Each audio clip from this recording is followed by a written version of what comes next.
To come back here and have both cars run for 24 hours and then win the race, it's hard for me to believe. This goes down as one of the biggest wins we've had. When we won in 1969 with Lola, it was a lot different in those days, but to think about today, the biggest crowd they've had here for a sports car race, just to see the competitiveness, a win by 0.8 of a second, that's unbelievable. That was what Roger Penske said on Sunday after his team added this year's Rolex Daytona 24-hour Winners' Trophy to their extensive collection, after their number 7 Porsche 962 led the 41 finishing cars across the line. After a late race restart brought the gaps on track down to a matter of tenths, we had this epic duel between the number 7 Porsche and the 31 Cadillac. It was the 31 that looked like the betting favourite for most of the duration of the running of the race. It put this awesome move on the 7 car before the final full course yellow, splitting the GT car up the banking, giving us echoes of that great Hakkinen and Schumacher highlight from the Kemmel Straight. That move between Felipe Nasser and Tom Blomqvist looks to be the main highlight going around the socials, and it's a really brilliant showcase of the chaos that multi-class racing creates. Nasser and his co-drivers, Joseph Newgarden, Matt Campbell and Dane Cameron, won the 24-hour race with a time of 23 hours,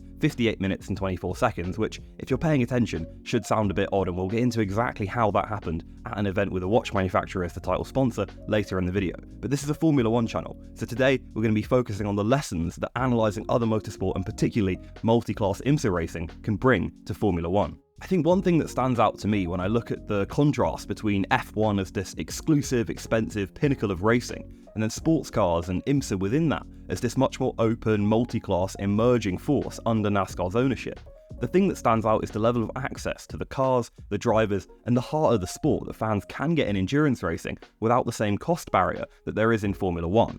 Now look, one of the factors for that difference in the ticket prices between endurance racing and Formula 1, the barriers to open access, is purely a product of supply and demand. For F1 to charge those huge prices like the ones we saw in Vegas, it's a rational business decision. People are still willing to pay them.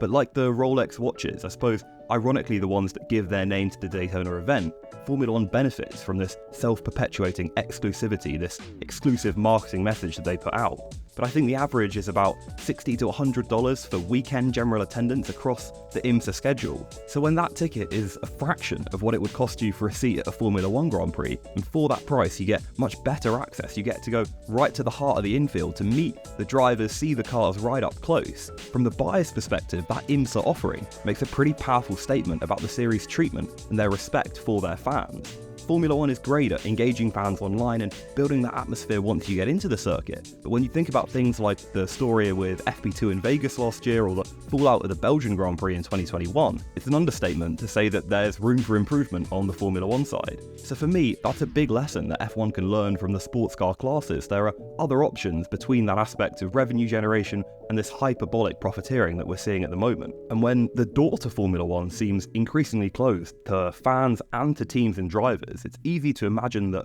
categories like IMSA, like IndyCar, where there are more seats available across the grid, these categories will become the goal for drivers, even the ones that are currently in the Formula 1 junior ladder. And a quick look through the Daytona entry list proves that, to some extent, this move is already well underway. So that point of access to racing, or lack of it, extends all the way from fans to the drivers. And when you factor in the weighting of the points to the different championships that's allocated under the current F1 super license system, the ever-rising cost barrier of Formula 2 and Formula 3, IMSA stands to benefit from F1's failures here, pushing back against that, changing these things, giving a more even, fair weighting to global motorsport categories in the super license system will allow F1 to better defend its spot at the top of global racing. And then at these IMSA events like Daytona, for those fans once they get that access that's made so difficult in Formula 1, there's this massive aesthetic contrast too. For one thing, just the layout that Daytona provides with the banking, these super high grandstands and the open infield, it's an amazing stage for racing drama.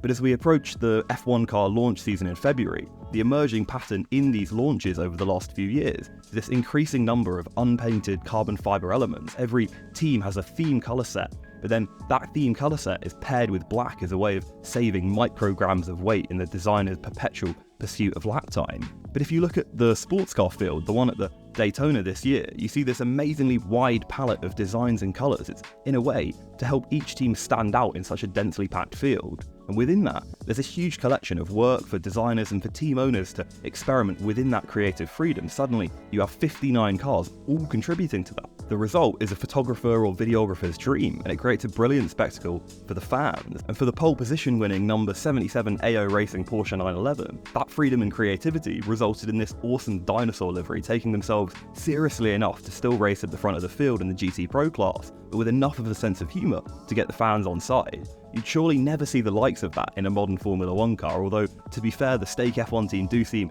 to be heading in that direction with their embrace of Gen Z marketing. But for IMSA, you take all these amazing designs, you put them on a field of cars that's been given the technical freedom to innovate and find speed within open regulations. You get cars that look different to one another and work differently to one another. This creates mismatches in speed around the lap and creates overtaking. You combine that further then with the banking, the fireworks, the hundreds of thousands of fans, and all the history that gets embedded into the circuit of Daytona like it's rubber being pushed into the asphalt. And that's not to say, of course, that Formula 1 doesn't have any argument in its corner for this topic, of course. Some of the most iconic Formula 1 cars of all time are so beautiful it races at the most incredible circuits in the world. The streets of Monaco and Singapore, the grandstands of Monza and Zandvoort. The F1 calendar's entire point, in theory at least, is to bring the best cars and drivers in the world to the best racetracks in the world. For the most part, it succeeds in total viewership, in selling more tickets for more money, charging more for entry, and giving more out to the teams for prize money.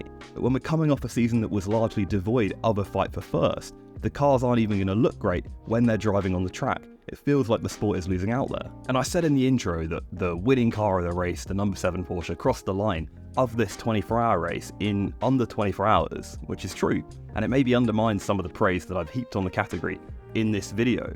Scoring in 24-hour races is of course meant to be how many laps can you do in that 24-hour window. The race ends when the leading car crosses the line after 24 hours has passed from the start time. It seems simple, right? But after re-watching the live broadcast at the end of the race, we basically saw the checkered flag fly one lap before everyone expected, both those presenting the race on TV and those in the garages watching on. It's true that it likely had very little impact on the actual outcome of the race, but it was rather silly to watch it all play out. Now, luckily, the precedent of the regulations technically states that once the checkered flag is flown, that ends the race, even if it is flown early, so there was no push for an appeal or any post-race changes. But the fact that we saw a weird regulatory issue confuse everyone at the end of the race, the fact that it shifted the discussion away from the success of the winners to the failures of the organisers, that to me is F1 through and through. That's Japan in 2020 when our world champion wasn't even sure if he was world champion. But the reason I'm including this in the video, the contrast that we do get out of this thing, what was really brilliant to see, was this statement from IMSA. That was released on Monday. Effectively, it meant that they were taking immediate public responsibility, admitting their mistake, and explaining to the fans what had happened there, how they're going to prevent it from happening again. That feels like a huge contrast to the secrecy, the smoke and mirrors of the FIA that we've got used to, and of course IMSA is outside of the FIA's governorship, so maybe that also offers some solutions when we see the FIA being in constant turmoil, right? We've spoken about that in prior videos, this turnover that they have.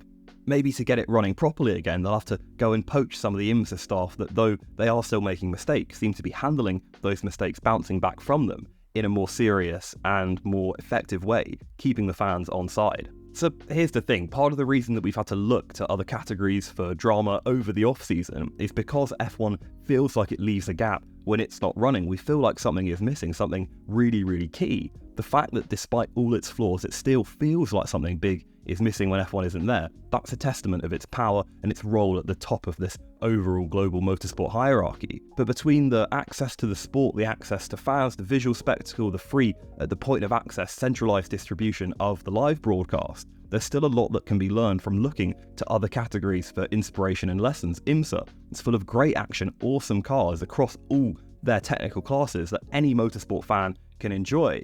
Most importantly though, let's check everyone's watches are set properly and maybe stick with a digital Casio and play it safe for next year.